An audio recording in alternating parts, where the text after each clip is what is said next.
It started with a sound, a faint, rhythmic tapping. At first, I thought it was the pipes. Old buildings do that, but this was different. It wasn't metallic or hollow. It was deliberate, like fingers drumming on wood. I paused everything, tilting my head toward the shared wall in my apartment. The sound stopped. Silence fell like a thick blanket, but I couldn't shake the weight of its presence. I told myself it was nothing, a neighbor, maybe, but something about it felt off. The next night it came again, louder this time. Rhythmic, insistent, tap, tap, tap. I tried to ignore it, burying myself in work on the company laptop. The photos were mundane enough, graffiti, broken windows, remnants of forgotten places, but there was something about them that demanded my attention. As though the images held secrets I wasn't meant to uncover. One image stood out, a staircase spiraling into darkness. At the base was something faint, almost imperceptible, red. A smear, a shadow? I leaned closer to the screen. The tapping returned, sharper now, echoing in the quiet. I froze. Staring at the wall, my pulse quickened. This time I called out, "Hello? Is someone there?" Silence. A chill crept up my spine. I could feel the stillness on the other side of the wall. It wasn't empty, though. It was waiting. The third night, I decided to investigate. Armed with a flashlight, I traced the sound to the hallway, the wall shared with the apartment next door. It was vacant, or so I thought. The landlord had mentioned it during the lease agreement. "No one's lived there in years," he'd said. I knocked, my fist hesitant against the old wood. The tapping stopped instantly. I leaned in, pressing my ear to the door. Nothing. But as I turned to leave, I heard it again. Not tapping this time. Scratching, like nails dragging slowly, deliberately, across the surface. I backed away, my heart pounding. Maybe it was a rat, a stray animal. I told myself anything but the truth. The sound was intentional. The next batch of photos arrived that night. My hands shook as I opened the folder. These weren't like the others. They were too familiar. A hallway, a staircase, a door. My door. I slammed the laptop shut, my breath catching. The tapping returned, faster now, frantic, like it wanted me to react, to respond. I grabbed my phone, hands trembling, and texted my neighbor Rachel. "Are you hearing this? Please tell me I'm not losing it." Her reply was almost immediate. "I'm not home. What's going on?" I didn't answer. I couldn't. I dropped the phone and grabbed a chair, wedging it under the doorknob. I didn't sleep that night. Morning came, but the daylight didn't bring relief. Instead, it revealed something I hadn't noticed before. Scratches on the wall near my desk. Faint, but unmistakable. 4 parallel lines, like claw marks. I called the landlord. "Hey, can you check the empty apartment next door? I think there's something in there." He sighed heavily. "I told you, no one's been in there for years. It's locked up tight." "Just humor me," I said, my voice cracking. An hour later, he called back. "You're right, the lock's busted. I'll get it fixed today." But he sounded unsure, almost unnerved. That evening, I returned home to find a new folder on the laptop. The title, Endgame. I hesitated, my finger hovering over the touchpad. Every instinct screamed at me to shut it down, to walk away. But I clicked. The first image loaded slowly, pixel by pixel. It was my living room, taken from outside the window. My blinds were closed, but they'd left just enough of a gap for someone, or something, to see inside. The second photo was closer. My desk, my chair, the scratches on the wall. The final image made my stomach drop. It was me, sitting at the laptop, taken from behind. I jumped up, spinning around, but the room was empty. My breaths came in shallow gasps as I tried to process what I'd seen. That's when I heard it. The tapping. But this time, it wasn't coming from the wall. It was behind me. I turned slowly. Every muscle in my body tensed. The laptop screen flickered, the image of my own back frozen in place. Then the tapping stopped, replaced by a voice, a whisper, low, hissing. You shouldn't have opened it. The lights flickered. My phone buzzed with a notification. I grabbed it, desperate for an anchor to reality. A text from Rachel. Get out, now! I didn't need to be told twice. I grabbed my keys and bolted, not bothering to pack a single thing. The hallway felt endless, the flickering lights above casting eerie shadows. I drove aimlessly for hours, stopping only when exhaustion forced me to. A dingy motel on the edge of town became my refuge for the night, but sleep didn't come. Every creak of the old building, every gust of wind against the window. It felt like a warning. The laptop sat in my apartment, waiting. I knew it wasn't over. Whatever I had gotten myself into, it had followed me. And as the tapping returned, faint, rhythmic, deliberate, I realized it would never stop.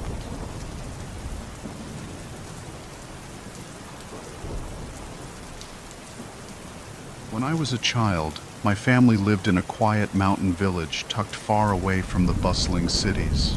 Our village was steeped in old traditions, whispered stories, and peculiar rules that, as children, we didn't question. One rule stood out above the rest: never follow the lanterns at night. It was one of those superstitions everyone accepted without explanation. The elders would warn, if you see a light in the woods after sunset, close your eyes and turn away. No matter how warm it looks, no matter how close it seems, don't follow it. Of course, as kids, we'd scoff and joke about it. Lanterns? In the middle of nowhere? It sounded like something out of an old folk tale. But then came the winter of my 13th year, a winter I would never forget. The snow had arrived early that year, blanketing the village in silence. Nights were longer, colder, and darker than usual. Electricity in our remote village was unreliable, and the lanterns were our only source of light after sunset. One night, my older cousin Lay visited. She was braver, bolder than me, a thrill seeker. It was Lay who suggested we sneak out to explore the forest.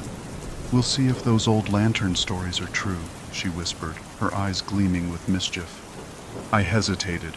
I had heard too many stories, of people vanishing, of eerie lights that lured villagers into the shadows, never to return. But Lay was persistent, and the idea of adventure was tempting. Don't be scared, she teased, grinning. It's just a walk in the woods. Besides, I brought a flashlight. And so, against my better judgment, I followed her. The forest at night was nothing like the forest during the day. By moonlight, the trees seemed taller, their branches like bony fingers clawing at the sky. The crunch of snow beneath our boots echoed unnaturally, each step making the silence that followed feel heavier. As we wandered deeper, Lay and I joked to ease the tension, but I couldn't shake the feeling that we were being watched. Then we saw it. At first, it was faint, a soft glow flickering between the trees, almost like a firefly, but as it grew brighter, my breath caught. It wasn't a firefly. It was a lantern. The flame inside swayed gently, as if carried by an invisible hand. I froze, every hair on my body standing on end. See?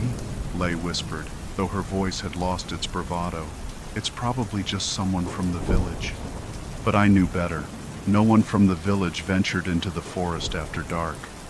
The lantern began to move, its glow bobbing softly through the trees. And Lay started to follow it. Lay, no, I hissed, grabbing her arm. We're not supposed to. Don't be ridiculous, she cut me off, shaking me off easily. It's just a lantern, come on. I wanted to scream at her to stop, but my voice caught in my throat. Before I could say another word, she was already moving toward it. I stayed rooted in place, my heart pounding. The lantern's glow seemed to pulse, brighter with each step Lay took. Lay, come back, I called, but my voice felt swallowed by the trees. Then, the forest shifted. The snow under my feet felt heavier, denser. The air grew unnaturally still, and even the distant sound of the wind disappeared. Lay turned to me, her face lit by the lantern's eerie glow. She looked off. Her features seemed blurred, like I was seeing her through fogged glass. "Do you see it?" she asked, her voice faint and distant. "It's beautiful." I didn't understand what she was seeing. To me, the lantern was just a light, pale, cold, and wrong. But to Lay, it was something else entirely. She took another step, then another. "Lay, stop!" I shouted, finally finding my voice. She turned back to me, her eyes wide, almost pleading. "You don't hear it?" "Hear what?" "The music." There was no music, only silence. Before I could stop her, she broke into a run, chasing the lantern deeper into the woods. My legs felt like lead as I forced myself to follow, calling her name over and over. The trees seemed to close in around me, the path twisting and narrowing until I was no longer sure which direction led back to the village. And then I lost her. "Lay!" I screamed, my voice echoing uselessly. The lantern's glow disappeared, leaving me in complete darkness. My breath came in ragged gasps as I spun in place, trying to find any trace of her. That's when I heard it. A faint whisper, barely audible, coming from everywhere and nowhere all at once. It wasn't Lee's voice. It was something else, something that made my blood run cold. "Follow me." I don't remember running. I don't remember how I found my way back to the edge of the forest. But I do remember bursting into the village square, sobbing and gasping for air. The villagers gathered around me, their faces pale as I told them what had happened. No one said a word about going into the forest to look for Lay. The next morning, a search party went out. They found her scarf snagged on a branch, but nothing else. No footprints, no tracks, not even the lantern. Weeks turned into months, and Lay was never found. Her parents moved away, unable to bear the loss. But I stayed in the village, haunted by the memory of that night. Sometimes, when the snow falls and the nights are long, I still see it, a faint glow flickering between the trees. And sometimes, just sometimes, I hear her voice.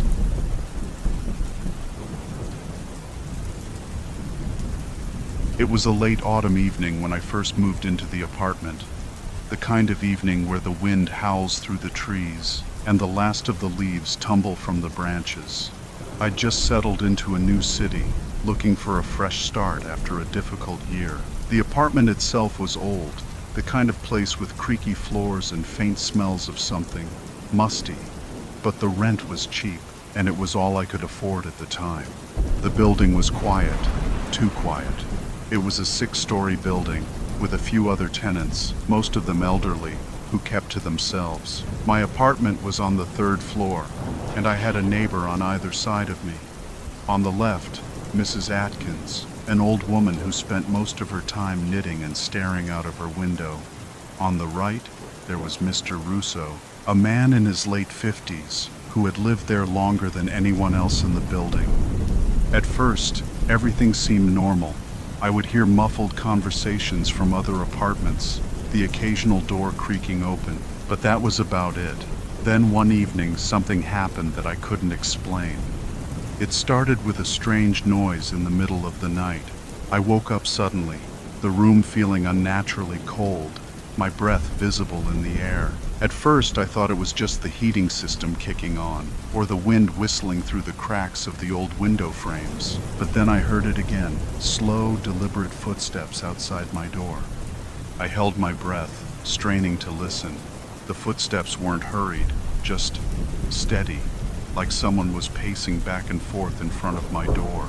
I lay still, my heart pounding in my chest, too terrified to move. The steps continued for what felt like hours, and then, just as suddenly as they started, they stopped. I didn't hear another sound for the rest of the night. The next morning I was exhausted but tried to brush it off as just my imagination. After all, I was in a new place, and the building was old. It was probably the floorboards settling or some animal on the roof. But that night, the footsteps returned. This time, I heard the distinct sound of fingernails dragging along the doorframe, just lightly enough to send a chill down my spine. Whoever it was, They weren't trying to be discreet anymore. They wanted me to hear them. My heart raced as the sound grew louder and closer. And then, just as I thought I couldn't take it anymore, it stopped, once again, without warning. I waited in silence, too afraid to move. The hours dragged on, and sleep eluded me. The following morning, I found myself staring at the door, unable to shake the feeling that something was terribly wrong. But what? What was it that I had heard? Who was outside my door? I decided to ask my neighbors about it, though I hesitated. I didn't want to sound paranoid, but I needed answers. Mrs. Atkins, as usual, was sitting in her rocking chair when I knocked on her door. She looked up at me with those sharp, piercing eyes. "Did you hear anything strange last night?" I asked, trying to sound casual. She didn't answer right away. Her gaze shifted toward the hallway, her wrinkled hands tightening around the knitting needles she held.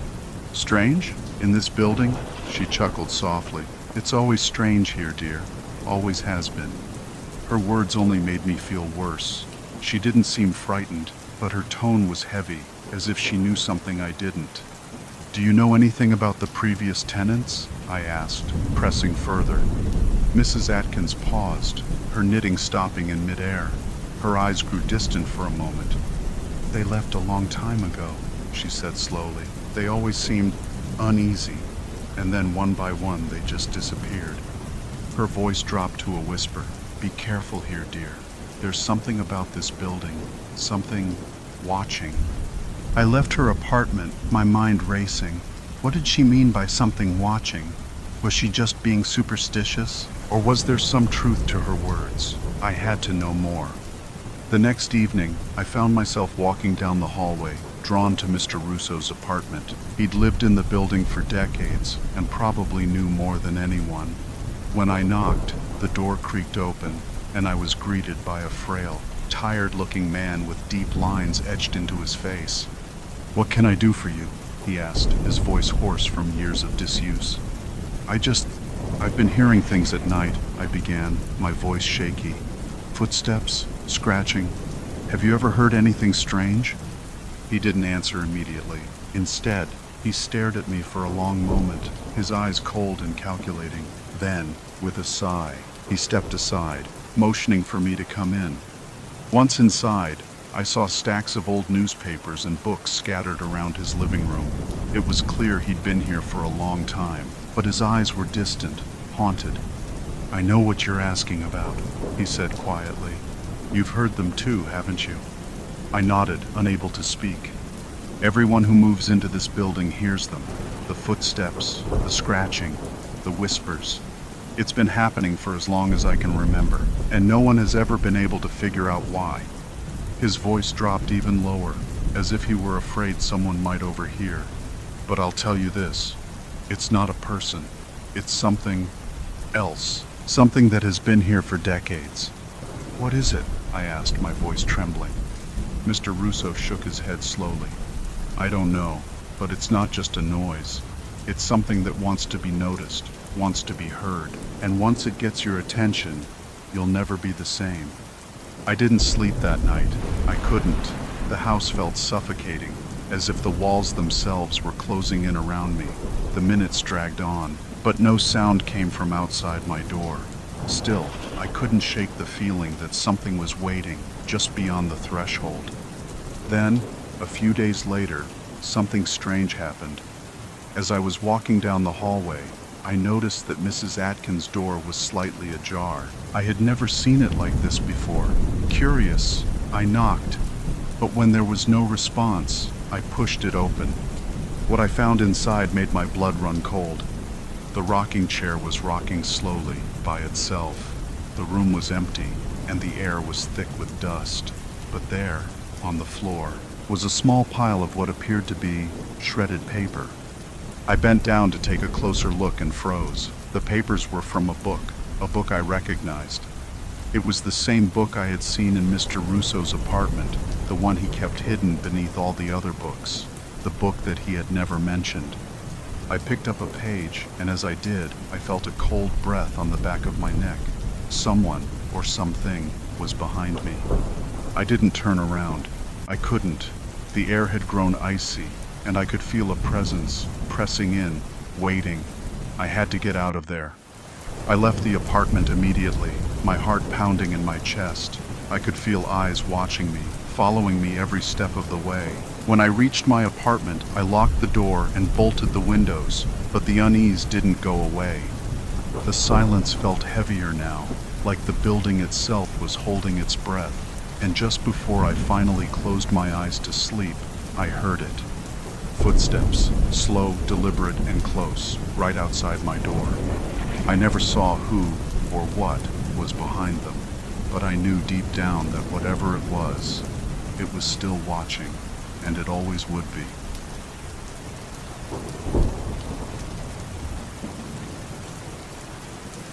The year I was in the 4th grade, my family lived in a small town in southern China. I had a tight-knit group of friends, A, B, C, D, E, and G. A, B, and C were my childhood friends, while E and G were my classmates. We were inseparable, always seeking adventure. One weekend, we decided to visit my late grandmother's house in the countryside. It was a quiet, ancient village filled with traditional wooden stilt houses. My father, who maintained the property, drove us there. We arrived around noon. The house felt frozen in time, with its large courtyard and an enormous ceramic basin sitting right in the center. The basin was so big it could fit all 7 of us inside. We joked about it, climbing in and pretending to be pirates. As the sun dipped below the horizon, none of us wanted to leave. My dad made us a simple meal, and we decided to stay the night. We settled into one of the larger bedrooms upstairs. 2 massive wooden beds filled the room, enough for 6 of us to share, while one squeezed in the middle. That night, everything changed. Sometime after midnight, I woke up needing to use the bathroom. The room was eerily silent, except for the faint creak of the old wooden floorboards. I noticed A wasn't beside me. Assuming he'd gone to the bathroom, I decided to go downstairs to check. The air was heavy as I stepped into the courtyard. The moonlight bathed everything in a pale, cold glow. As I approached the bathroom, I caught a glimpse of a shadow near the massive ceramic basin. "A?" I called out. The shadow froze, then darted away so quickly it felt inhuman. My breath caught, but my half-asleep brain dismissed it as my imagination. After using the bathroom, I hurried back to bed, uneasy but too tired to dwell on it. The next morning, we were jolted awake by B's blood-curdling scream. He was trembling, his face pale as he pointed toward the courtyard. "Oh, A is dead in the basin." We rushed downstairs, our hearts pounding. The sight was something I will never forget. A's lifeless body lay curled inside the ceramic basin, his eyes wide open, as if he'd seen something unspeakable.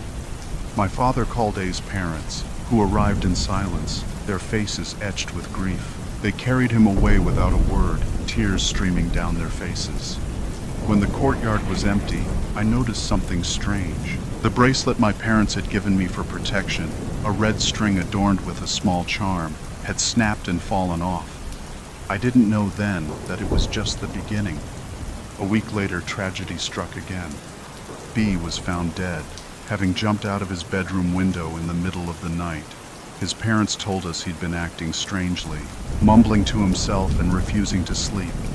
When we gathered to discuss what was happening, G suggested we should split up. Maybe if we stay away from each other, the curse will stop. I tried to reason with them. It's not a curse. These are just accidents. But deep down, I wasn't so sure. Another week passed, and news of C's death sent shockwaves through us. He was found hanging from a beam in his living room, his face frozen in sheer terror. His parents claimed he'd been plagued by nightmares in the days leading up to his death. E.G. and I were the only ones left. That night, I dreamed of A, B, and C. Their ghostly figures stood in the courtyard, chanting something in a language I couldn't understand. Their voices grew louder, more urgent, until I woke up drenched in sweat. That's when I heard it, hurried footsteps outside my room. I froze, my heart pounding as I strained to listen. The footsteps stopped outside my door, but no one entered. The next morning, my parents broke the news that D had died. He'd drowned in a shallow river near his house. though he wasn't known to swim there. I decided to visit E and G, desperate to make sense of everything. When I arrived at E's house, the door was ajar. Inside, I heard a struggle. "E?" I called out, stepping cautiously inside. The sight that greeted me turned my stomach. G was standing over E, a knife in his hand. Blood stained the floor. G's head snapped toward me, his face contorted with something primal and unrecognizable. He lunged at me, knife raised. In a frenzy, I managed to wrestle the knife from him, and in a moment of panic, I stabbed him. He fell, his body crumpling to the floor. The following days were a blur. My parents decided it was best for us to move far away. They never spoke of what had happened, and I never asked. Years later, my father returned to my grandmother's house to sell the property, but when he arrived, he found the massive ceramic basin had vanished. No one knew where it had gone, or how something so heavy could simply disappear. Even now, in the dead of night, I sometimes hear faint whispers and feel the weight of unseen eyes. I no longer dismiss the idea of curses, because some things can't be explained. I always thought moving into a quiet suburban neighborhood would bring me peace. Low rent, a safe area, plenty of space to work from home. It was perfect, or so I thought. The house was old but charming, a mix of creaky floors and vintage fixtures. The landlord gave me one warning before handing me the keys. "Don't open the locked door in the basement." I laughed, thinking it was some joke, maybe a storage room or an unfinished part of the house. He didn't laugh back. The first week was uneventful. I unpacked, settled into my new routine, and forgot all about the door. It wasn't until one evening, when the power flickered during a storm, that I went to the basement to check the fuse box. The stairs creaked under my weight as I descended, the air growing colder with each step. The locked door was at the far end of the basement. It looked wrong.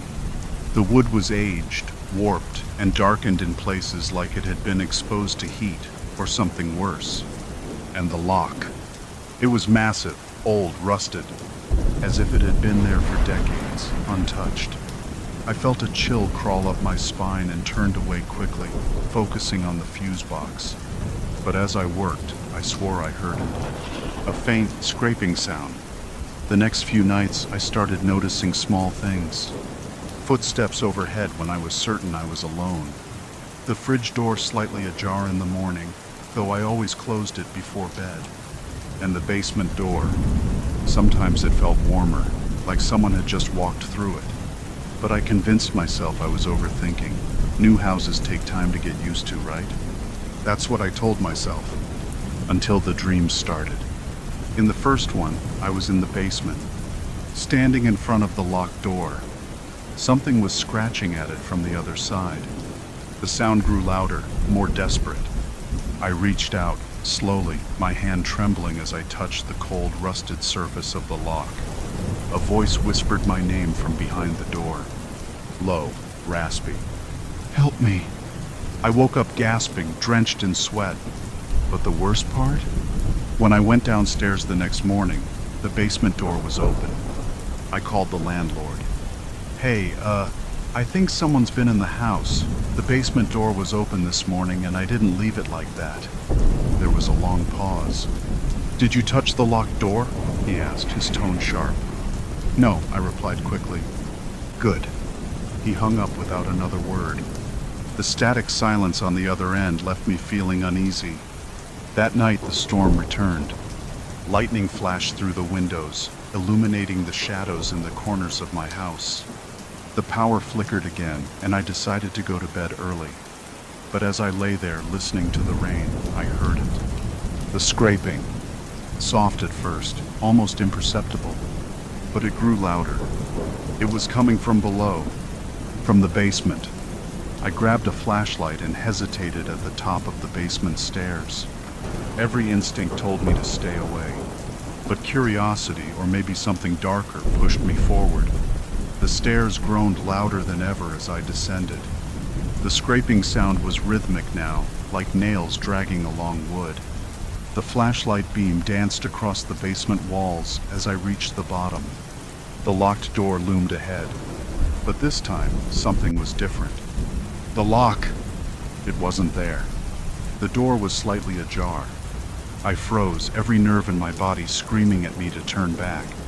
But then I saw it, a faint glow spilling out from the crack. It pulsed like a heartbeat. Against all better judgment, I moved closer. The air grew thick, heavy, with a metallic tang that clung to my tongue. I reached out, pushing the door open just enough to see inside. And what I saw, the room was empty.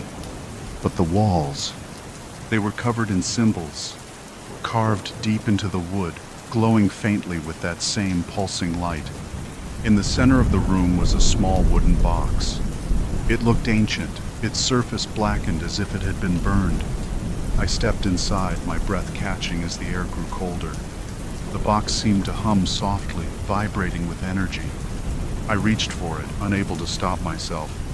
As my fingers brushed the surface, the hum stopped. The room fell deathly silent. And then the door slammed shut behind me. I spun around, my flashlight flickering wildly. I banged on the door, screaming for help, but the air seemed to swallow the sound. That's when I heard it. A voice. Low, whimpering. You shouldn't have opened it. The symbols on the walls began to glow brighter, casting eerie shadows that twisted and writhed like living things. The box in my hands grew warmer, almost burning my skin. I tried to drop it, but it wouldn't budge. It felt like it was part of me now. The voice grew louder, angrier. You let it out. The shadows on the walls turned into shapes, faces, screaming in silent agony. The room began to shake, the symbols pulsing faster, brighter. And then, everything went black. I woke up on the basement floor, the door wide open. The box was gone. But the symbols, they were carved into my arms, deep red, and glowing faintly in the dim light. I stumbled upstairs, locking the basement door behind me, but no lock could stop what I'd unleashed. That night, the scratching started again. Not from the basement this time, but from inside my bedroom closet, and the voice whispered softly, "You're next."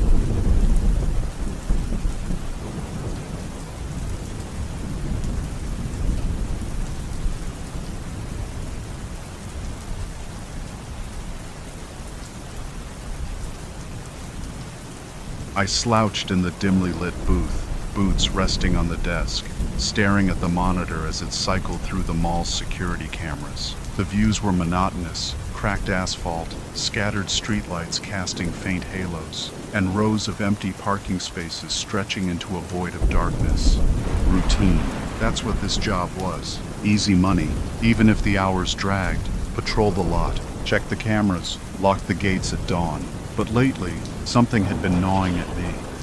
There were always 5 cars parked in the farthest row.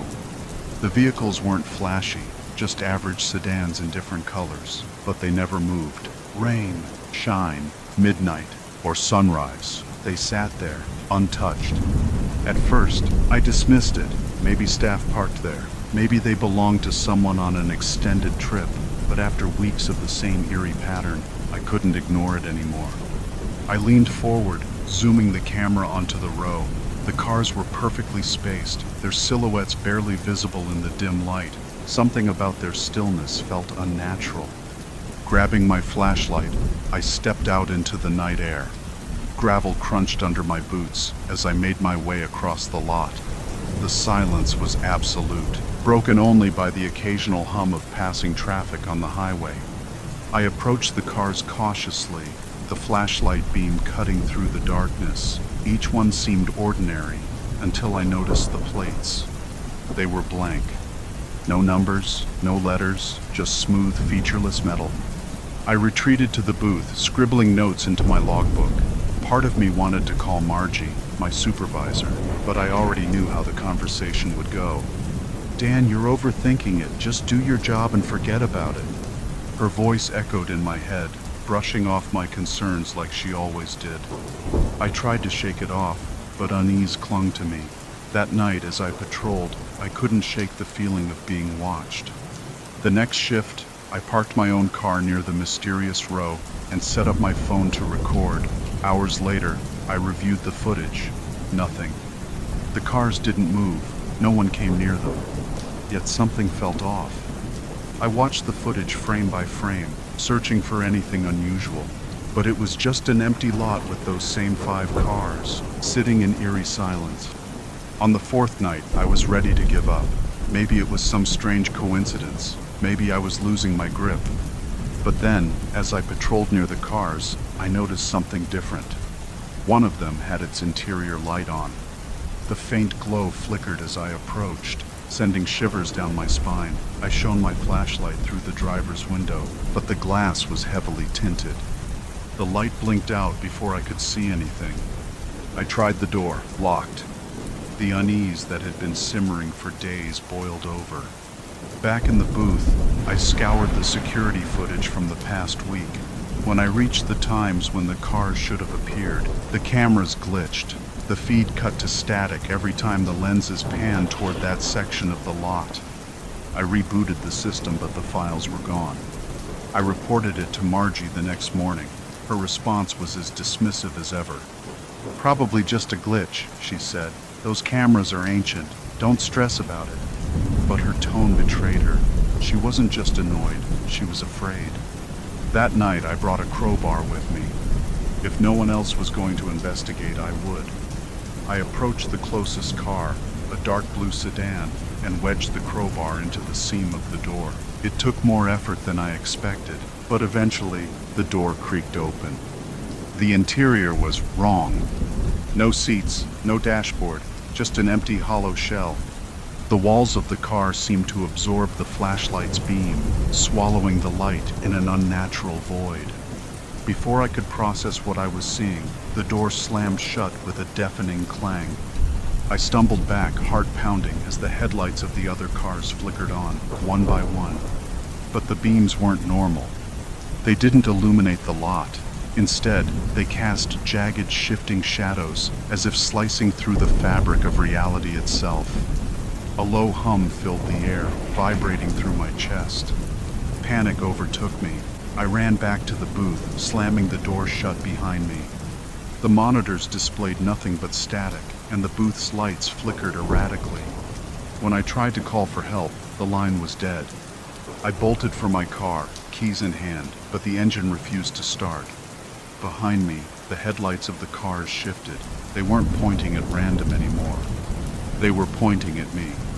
I fled toward the mall, hoping to find someone, anyone, but the lobby was empty. Reggie, the janitor, was nowhere to be found. His mop and bucket were tipped over, water pooling across the tile floor. The silence was suffocating, broken only by the faint hum of the ventilation system. I called his name. No answer. When dawn finally broke, the cars were gone. The lot looked normal again, as if nothing had happened. But I couldn't shake the feeling that it wasn't over. Margie suggested I take a few days off. Her voice was tense, her usual indifference replaced by something closer to dread. I nodded, pretending to agree, but I knew I'd be back. I had to find out what those cars were, and why they were watching me.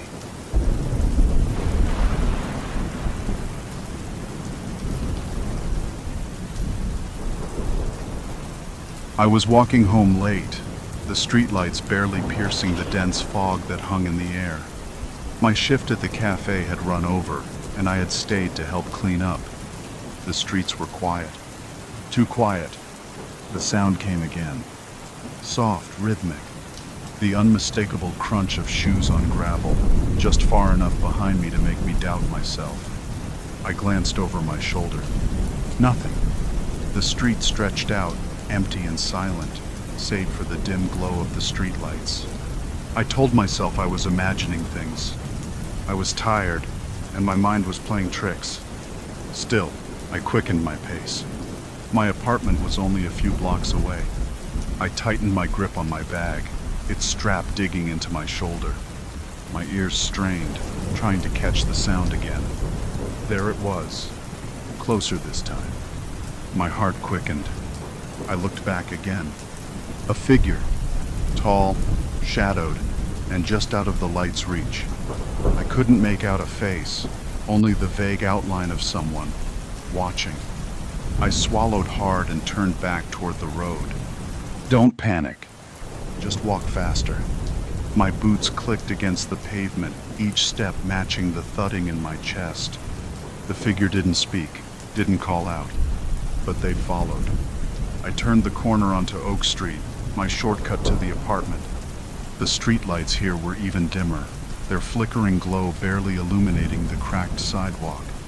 I regretted it instantly. The sound of their footsteps stopped. For a moment, there was only silence. Had they turned back?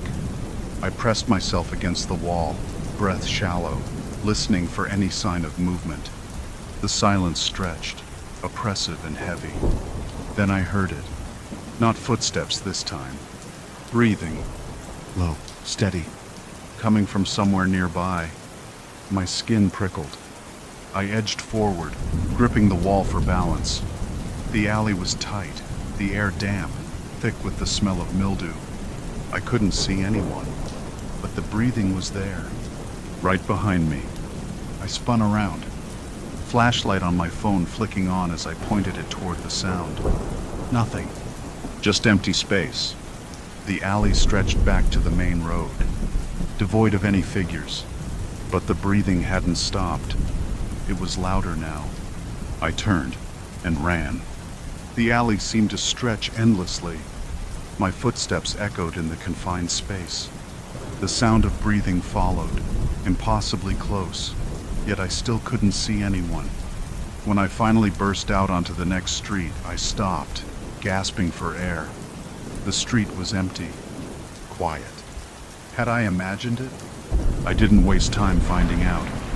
My apartment building was just ahead, its faintly glowing Marion Arms sign a beacon of safety. I sprinted toward it, fumbling for my keys as I reached the front door. The lobby was dark. The landlord must have forgotten to fix the overhead light again. I slammed the door shut behind me and locked it, leaning against it as I tried to catch my breath. Safe. But then, I heard it again. Footsteps. Inside the building. My heart sank.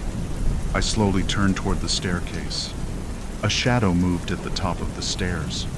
Not fast. Not rushed. Deliberate. I froze.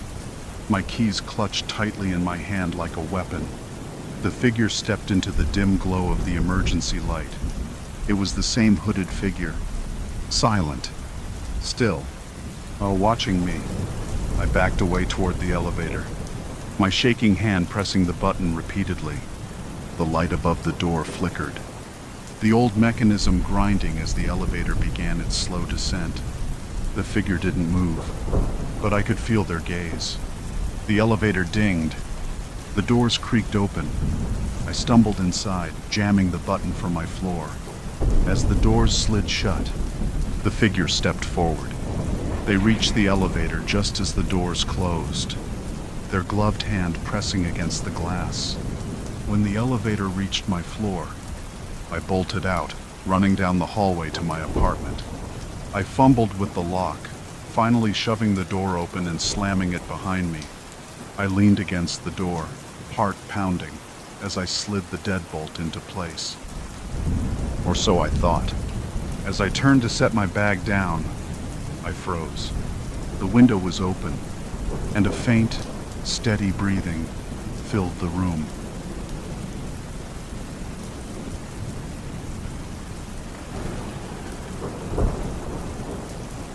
I didn't mean to take that road. It wasn't just a noise, it was something, someone. The air grew heavy, thick with tension. I could hear the sound of footsteps, slow, deliberate, moving from one side of the roof to the other. A soft scraping sound followed, as if something or someone was dragging their feet or something else across the surface. I took a cautious step backward, my hand instinctively reaching for my phone in my pocket. My fingers fumbled, but I managed to unlock it and bring up the screen. I glanced up again, heart in my throat. No one was there. I tried to steady my breathing, my grip tightening on the phone. Maybe it was just the wind. The footsteps stopped. And then, from above, came a voice, low, raspy, and barely audible. "I see you." My blood ran cold. I snapped my head back up toward the roof. Nothing. It was still, eerily still. The roof, the shadows, the footsteps. But my gut told me someone had been up there, and that someone was still watching. I didn't want to turn around, but I had no choice. I slowly shifted my gaze to the alley behind me. Nothing. Yet the weight of that presence still lingered, suffocating the air around me. I backed away, my heart racing, desperate to put distance between myself and whatever, or whoever, was out there. But before I could take another step, a cold gust of wind slammed into my face, carrying with it a soft whisper. "Don't run." The words echoed in my mind as I turned and ran, not daring to look back. It wasn't even on my route home. But somehow, here I was, headlights sweeping over cracked asphalt and towering trees that loomed like silent watchers on either side of the road. It had started as a shortcut, just a detour to avoid traffic. The app said it would save me 10 minutes. It lied. Now the signal was gone and my GPS was useless. The road twisted and turned, narrowing with each mile. I glanced at the clock on the dashboard. 10:47 p.m. The numbers glowed faintly, the only sign of life in the suffocating dark. The radio sputtered, static crackling in the background. I reached for the knob, trying to find a station, but all I got was more static. I sighed, fingers tightening on the wheel. Just keep driving. Eventually I'd hit a main road. The trees seemed closer now. Branches stretched overhead, forming a tunnel that swallowed the light from my high beams. The air felt heavy, thick. I didn't see the first sign. Not at first. It flickered past too quickly. But the second one caught my eye. A weathered wooden post, a crooked sign nailed to it. "Turn back." I laughed nervously. "Real subtle," I muttered, trying to ignore the chill creeping up my spine. "Just some prank, or an old marker left to rot." The road bent sharply to the right and I slowed, the tires crunching over loose gravel. That's when I saw it. A figure, standing in the middle of the road. My foot slammed on the brakes. The car skidded, headlights sweeping over a man. No, a silhouette. Dark, motionless. The outline was wrong. Too tall, too thin, limbs too long to belong to anyone human. I blinked, heart racing. And just like that, it was gone. I sat there for a moment, gripping the wheel so tightly my knuckles turned white. The road was empty again. It had to be my imagination. The dark, the isolation, it was messing with me. I hit the gas and kept going. The road seemed longer now, endless. My headlights caught glimpses of things I couldn't explain, shadows shifting between the trees, shapes that didn't belong. Then I noticed the sound, a faint rhythmic thud. It came from behind me. My pulse quickened. I adjusted the rearview mirror, trying to see into the darkness behind the car. Nothing. But the sound didn't stop. I pressed the gas harder. The engine roared, but the thudding grew louder, closer. Then, the car jerked. I screamed, gripping the wheel as the vehicle swerved violently. It felt like something had hit the back of the car. I pulled over, heart hammering, and threw it into park. Stupid. I knew I shouldn't get out, but I had to. The road was eerily quiet as I stepped out, flashlight in hand. The beam cut through the darkness, but I didn't see anything at first. I circled to the back of the car and froze. There was a handprint on the trunk. Not a normal handprint. It was smeared, elongated, like someone had dragged their fingers down the metal.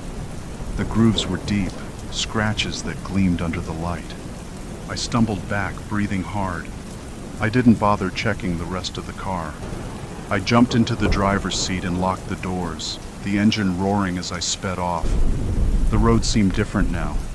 The trees leaned in closer, the branches clawing at the car as if trying to pull me back. The air inside the car grew colder, my breath fogging up the windshield. And then I saw it. Ahead, where the road should have been clear, there was another figure. It was closer this time. I slammed the brakes again, but this time I didn't stop. I veered around it, my tires squealing as I narrowly avoided whatever it was. The thing turned to watch me as I passed. Its face, or what should have been its face, was featureless. No eyes, no mouth.